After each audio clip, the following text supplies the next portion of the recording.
Hello everyone, welcome to our channel Education Hotspot. तो class 12 sociology की MCQ, fill ups, correct incorrect statement, ये सब जो 1 मार्क्स में आपसे क्वेश्चन पूछे जा रहे हैं as per the new pattern, उस सीरीज में हम लोग आज नेक्स्ट वीडियो कवर अप करने वाले हैं। ऑलरेडी हम लोग 2 वीडियोस पहले कर चुके हैं, जिसमें हम लोग आपका स्ट्रक्चरल चेंज वाला चैप्टर और आपका डेमोग्राफी ऑफ इंडियन सोसाइटी के बारे में डिस्कशन कर चुके हैं। ओके, ये चैप्टर हम पढ़ भी चुके हैं और इन चैप्टर की हम रिवीजन भी कर चुके हैं। तो आज हमारा जो थर्ड चैप्टर यहाँ पे है वो हम करेंगे social institutions, continuity and change.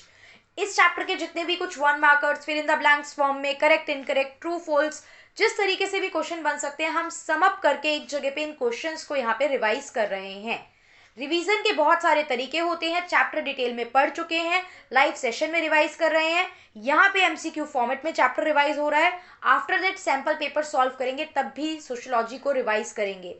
So guys, अच्छे से यहाँ पे आपकी रिवीजन होने वाली है। अगर आप फॉलो कर रहे हैं तो आप ऑब्जर्व कर रहे होंगे कि आपकी नॉलेज में वीडियो के बाद कुछ ना कुछ इंक्रीमेंट यहाँ पे जरूर हो रहा है। ठीक है, तो हम देखते हैं अब आपका फर्स्ट क्वेश्चन यहाँ पे। The term caste is derive from which language. बहुत डायरेक्ट सा क्वेश्चन है, पेपर में ऐसे ही क्वेश्चन आते हैं। तो यहाँ पे जो टर्म कास्ट है वो डिराइव किया गया है कौन सी लैंग्वेज से? ये डिराइव किया गया है आपका पोर्तुगीज लैंग्वेज से। ऑप्शन में नहीं रीड कर रही हूँ, देखो टाइम ज्यादा वेस्ट होगा, वीडियो अननेसेसरी लंबी होगी। आपके सामने लिखे हुए हैं ऑप्शन, मैं सिर्फ करेक्ट आंसर को मार्क करके आपको बता रही हूँ। Clear? And if you guys need PDF of these MCQ or all the questions, then you can comment in the comment box। मैं टेलीग्राम पे इस चैप्टर की प्लस प्रीवियस चैप्टर की दोनों की PDF जो है वो अपलोड कर दूंगी। The term caste means dash यहाँ पे दे रखा है। अब सेम क्वेश्चन एमसीक्यू फॉर्म में भी आ सकता है, कुछ एमसीक्यू देके, मतलब कुछ ऑप्शंस देके, but if you know the correct answer then आपको यहाँ पे कंफ्यूजन बिल्कुल भी नहीं होगी। तो द टर्म कास्ट मीन्स यहाँ पे क्या लिखना है हमें? Pure breed. क्लियर? उसके बाद नेक्स्ट क्वेश्चन आता है एस्क्राइब्ड स्टेटस से। एस्क्राइब्ड और अचीव्ड में पहले भी आपको काफी बार समझा चुकी हूँ। एस्क्राइब्ड स्टेटस जो आप चेंज नहीं कर सकते, आपको बाय बर्थ ही मिल गए हैं, लाइक आपकी कास्ट। वही अचीव्ड स्टेटस जो आप अपनी एजुकेशन, नॉलेज, इन सब के बेसिस पे क्या कर सकते हो? चेंज कर सकते हो। जैसे कि क्लास, अगर कोई लोअर क्लास में पैदा हुआ है, कोई पुअर पैदा हुआ है, तो इट इज नॉट नेसेसरी कि वो मरेगा भी poor he. It is not necessary कि वो पुअर से मिडिल क्लास या अपर क्लास में नहीं पहुंच सकता है। तो वो होते हैं अचीव्ड स्टेटस। वहीं जो एस्क्राइब्ड स्टेटस यानी कि जो आपकी कास्ट होती है वो बाय बर्थ डिसाइड होती है। उसके बाद हमारे पास यहाँ स्टेटमेंट है caste is not rigid while varna is rigid. This statement is true और फॉल्स। तो सिंपली ये स्टेटमेंट है फॉल्स। अब कैसे फॉल्स है, हमें यहाँ पे देखना है रिजिड वर्ड का मतलब। What is this word rigid means? Rigid simply means ऐसी चीजें जो चेंज नहीं की जा सकती हैं, बदली नहीं जा सकती, जिनको बदलना बहुत मुश्किल है, जो थोड़ी ठोस है, फ्लेक्सिबल नहीं है। तो कास्ट इज नॉट रिजिड बोल रहा है, ये मतलब सिंपल सी बात है। कैसे कास्ट रिजिड नहीं होती? कास्ट तो बहुत ज्यादा वेरी हाईली रिजिड होती है। कास्ट में आपको पता है कास्ट चेंज करना बिल्कुल भी आसान नहीं है। तो कास्ट जो होती है, कास्ट में रिजिडिटी देखने को मिलती है। तो ये स्टेटमेंट हो गई हमारी गलत। और वहीं इसको करेक्ट करके अगर लिखने को बोलता तो हम क्या लिखते? Caste is rigid while varna is not rigid. इसको इंटरचेंज करके हम लिखते। आगे आपसे कह रहा है when the lower caste tries to copy upper caste without changing their caste. इस कंसेप्ट को क्या कहते हैं? Multiple time we have revise this concept. जब एक लोअर कास्ट अपर कास्ट को कॉपी करने की कोशिश करती है, लाइक जनेऊ धारण कर लिया, तिलक लगा दिया, अल्कोहल को छोड़ दिया, नॉन वेज छोड़ दिया, ये सब कंसेप्ट कहलाता है हमारा संस्कृताइजेशन। ये मॉडर्नाइजेशन, वेस्टर्नाइजेशन, ग्लोबलाइजेशन से कहीं भी लिंक नहीं करता। यहां तक क्लियर हुआ हमें? इसके बाद नेक्स्ट क्वेश्चन यहाँ पे पूछा है from the following choose the correct sequence regarding caste. आपको पता है हम लोग varna system four fold classification follow करते हैं, राइट? हम लोग वर्ना सिस्टम यानी कि यहाँ पे 4-फोल्ड क्लासिफिकेशन जो है वो फॉलो करते हैं। 4-फोल्ड क्लासिफिकेशन में ऑप्शन आप लोग पढ़ लेना, सीधा सीक्वेंस याद होना चाहिए। मैं यहाँ पे एक एक ऑप्शन नहीं रीड कर रही हूँ। सबसे पहले Brahmin, then Kshatriya, then Vaishyas and then Shudras. ये सीक्वेंस रहना चाहिए। ये सीक्वेंस हमारा कहाँ पे है? This is in the C option. तो सी ऑप्शन हो गया हमारा करेक्ट। बाकी इंटरचेंज करके लिखा है, हमें सीधा करेक्ट आंसर को टिक करना है। और ये चीज याद होगी तो इतना कंफ्यूजन इस क्वेश्चन में नहीं होगी। The literal meaning of the word varna is. Varna का एक्चुअल लिटरल मीनिंग क्या होता है? तो वर्ना का लिटरल मीनिंग होता है कलर। क्या मतलब है? Colour. Next question, 8th question number है who gave the word Harijans to Dalit, Dalit को ये वर्ड हरिजन किसने दिया? बहुत सारे ऑप्शन लिखे हैं, महात्मा गांधी, बी आर अम्बेडकर, ज्योतिबा फूले, राजा राम मोहन राय। तो यहाँ पे इसका करेक्ट आंसर है महात्मा गांधी। ठीक है, क्या हुआ था बी आर अम्बेडकर का, हमें पता है बी आर अम्बेडकर एक, अच्छा यहाँ पे नहीं है ये, बट 1932 में पूना पैक्ट हुआ था Mahatma Gandhi and B R Ambedkar के बीच में, क्योंकि B R Ambedkar was a person जो दलित्स के राइट के लिए फाइट कर रहे थे और ये खुद भी दलित कैटेगरी से बिलोंग करते थे। तो जिस समय गांधी जी, पुणे में एक जेल है यरवाड़ा जेल, जहाँ पे आपके ये फेमस सारे सेलिब्रिटी जो हैं, जो अच्छे अच्छे काम करने के बाद पनिशमेंट के लिए उस जेल में रह के आते हैं, ठीक है, तो वहाँ पे गांधी जी उस टाइम पे थे। तो गांधी जी से मिलने के लिए अम्बेडकर जी वहाँ पे गए और वहाँ पे इन दोनों के बीच में जो एक ट्रीटी हुई, समझौता हुआ, पैक्ट हुआ, उसे हम कहते हैं पूना पैक्ट, जिसमें कुछ ना कुछ प्रोविजंस यहाँ पे हमने दलित के बारे में बात की थी।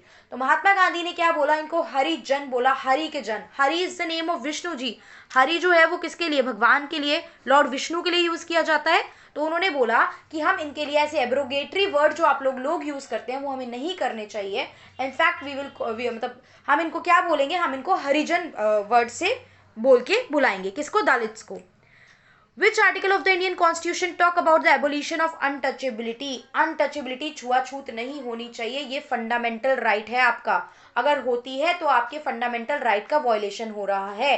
तो कॉन्स्टिट्यूशन का, संविधान का कौन सा आर्टिकल अनटचेबिलिटी को पूरी तरीके से खत्म करने की बात करता है? वो है हमारे पास आर्टिकल 17। क्या है? आर्टिकल 17। 9 क्वेश्चन हम यहाँ तक कंप्लीट कर चुके हैं। होप आप लोगों को कोई डाउट नहीं आ रहा होगा। तो इसी तरीके से आपको एमसीक्यू की सारी सीरीज आगे फर्दर चैप्टर की भी मिलेगी। This is the 3rd chapter जो हम अभी आज कवर कर रहे हैं। आई होप ये वीडियो हेल्प कर रही होगी। कोई भी प्रॉब्लम है या हेल्प भी कर रही है, कुछ भी हेल्प कर रही है, नहीं कर रही है, कुछ अच्छा है, कुछ खराब है, कमेंट जरूर करा कीजिए ताकि रिस्पॉन्स पता चल सके, उस अकॉर्डिंग मैं फर्दर प्लान कर सकूँ। नेक्स्ट चीज हम देखते हैं, exogamy is the practice of marrying with in your cast, true और फॉल्स? बिल्कुल फॉल्स बात है। एक्सोगेमी जो होता है वो विद इन योर कास्ट नहीं होता, आउटसाइड योर कास्ट होता है। क्लियर? अब बात आती है तो विद इन योर कास्ट कौन सा है? तो जब विद इन योर कास्ट की बात करते हैं तो विद इन योर कास्ट हो जाता है एंडोगेमी। अब 2 क्वेश्चन यहाँ से कवर हो गए, एंडोगेमी का भी और एक्सोगेमी का भी। ये फिलअप फॉर्म में, ट्रू फॉल्स टाइप में, मैचिंग फॉर्म में, किसी भी तरीके से आ सकता है। तो endogamy is marrying with in your cast and exogamy is marrying outside your cast. 10 question तक क्लियर हो गए? डोंट वरी, हम रुक नहीं रहे हैं, यहाँ पे और भी क्वेश्चन करेंगे। ठीक है, caste were traditionally linked to, जो कास्ट सिस्टम था, वर्ना सिस्टम था, इसको किससे लिंक किया था? रिलीजन से, इनकम से, स्टेटस से, ऑक्यूपेशन से। तो इसको हमने लिंक किया था ऑक्यूपेशन से, कि जो ब्राह्मण है वो पूजा पाठ का काम करेंगे, क्षत्रिय लड़ाई लड़ना बचाना ये काम करेंगे, वैश्यास जो है वो बिजनेसमैन मर्चेंट होंगे, एंड शूद्रास जो है वो रिमेनिंग काम, इन सब के जो भी एज अ वर्कर, लेबरर, ये सब काम परफॉर्म करेंगे। समझ में आया? अब जो 4 चीजें मैंने इनके फंक्शंस बोले हैं, इनसे रिगार्डिंग भी क्वेश्चन पूछ सकता है, so also keep that in mind. सीधा सीधा पूछ रहे the 2 principle of caste are dash and dash. आप इसको एमसीक्यू फॉर्म में भी दे सकता है कि इनमें से कौन सा फीचर है, कौन सा नहीं है, बोथ या नन, इस तरीके से करके दे सकता है। तो क्या है, पहला हम लिख लेते हैं, अगर हमें मेन चीज याद होगी तो आपको MCQ form, fill in the blanks form, true false कुछ भी करने में प्रॉब्लम नहीं होगी। क्लियर? तो यहाँ पे आपका पहला प्रिंसिपल हो जाता है डिफरेंशिएशन एंड सेपरेशन का, और दूसरा जो प्रिंसिपल है वो हो जाता है हमारा होलिज्म एंड हिरार्की का। क्या है ये मैं पूरे चैप्टर में बता चुकी हूँ, तो यहाँ दोबारा रिवाइज नहीं कराऊंगी। सो आई होप वो वीडियो देखी होगी, नहीं देखी चैप्टर की वीडियो तो आप वो वीडियो अब जाके देख लें। इसके बाद हम बात करते हैं among the upper caste in today's time. अगर हम अपर कास्ट देखें या अपर क्लास देखें, basically will not use the word caste, will use the word class. Among the upper class in today's time caste has become dash, इस पे detail में discussion कर चुके हैं। अपर क्लास में लोग एजुकेटेड हो जाते हैं, एम्प्लॉयमेंट है, थोड़ा बाहर आके सेटल हो गए हैं, मिक्सअप हो गए हैं डिफरेंट कल्चर, रिलीजन वगैरह के साथ। तो यहाँ पे जो कास्ट है वो कंपैरेटिवली क्या हो जाती है, इनविजिबल हो जाती है। कास्ट और इसके इम्पैक्ट बहुत ज्यादा लोग कास्टिज्म करते हुए यहाँ पे दिखाई नहीं देते हैं। Next question is Why was zamindari transfer their land on the name of their wives and servant. जमींदार जो थे वो अपने जो लैंड थे अचानक से अपनी वाइफ्स के नाम पे, सर्वेंट के नाम पे क्यों ट्रांसफर करने लग गए थे? तो यहाँ पे हमारा आंसर होगा सीधा सीधा 1 मार्कर है। देखो बहुत डिटेल में कहानी नहीं बतानी है कि क्या हो रहा था क्या नहीं, यहाँ पे सीधा बताना है लैंड सीलिंग एक्ट आया था। जिनके पास ज्यादा लैंड थी वो छीन के ऐसे लोगों को दी जा रही थी जिनके पास लैंड नहीं है। That's why due to the land ceiling act ये लोग ऐसा कर रहे थे। अब वही which act gave the legal status to the SC और ST, कौन सा एक्ट था? ऑप्शन दिए हैं, SC ST प्रॉपरली लीगली यहाँ पे रहेंगे और आगे जाके आपने देखा इनको रिजर्वेशन प्रोटेक्शन की ये सब बात की गई थी। तो कौन सा एक्ट था? 1990 का government of India act, government of India act 1935, charter act of 1813 और चार्टर एक्ट ऑफ 1833। तो मोस्टली जो आपकी बुक में यूज हुआ है आपको देखते ही माइंड में आ जाना चाहिए ऑप्शन कि it is the government of India act 1935।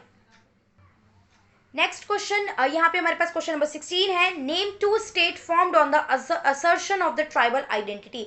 ऐसे 2 स्टेट के नाम बताओ जो बने ही ट्राइबल आइडेंटिटी को लेके थे, मांग हुई थी, इसी रीजन से ये क्रिएट हुए। तो यहाँ पे हमने चैप्टर की डिटेलिंग में इसके बारे में पढ़ा था। तो ये 2 स्टेट थे, एक तो आपका था छत्तीसगढ़ एंड झारखंड। अब आप लोग मुझे कमेंट करके बताएंगे कि ये स्टेट कौन कौन से स्टेट से अलग होके बने हैं।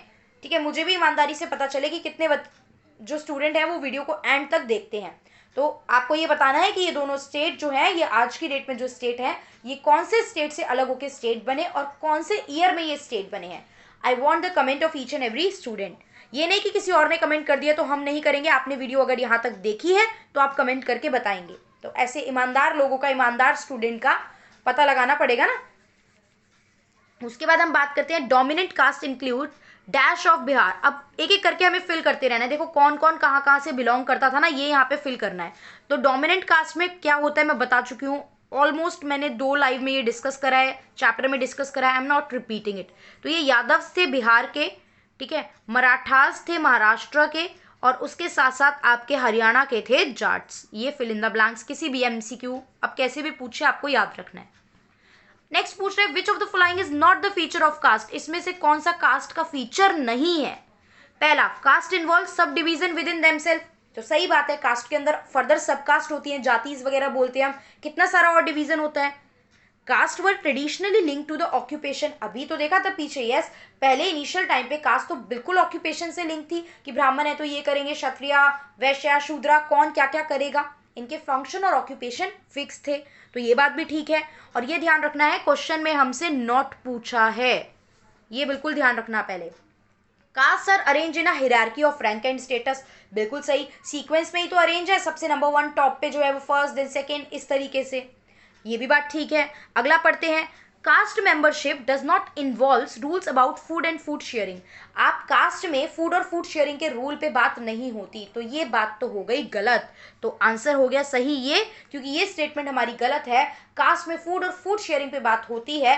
ब्राह्मण्स जो थे वो शूद्रास के साथ खाना, बैठना, चलना कुछ भी यहाँ पे अलाउ नहीं था। मतलब फूड शेयरिंग का रूल भी होता है, आप अपने कास्ट के अलावा किसी और कास्ट के साथ या लो कास्ट के साथ फूड शेयरिंग अलाउ नहीं करते हो।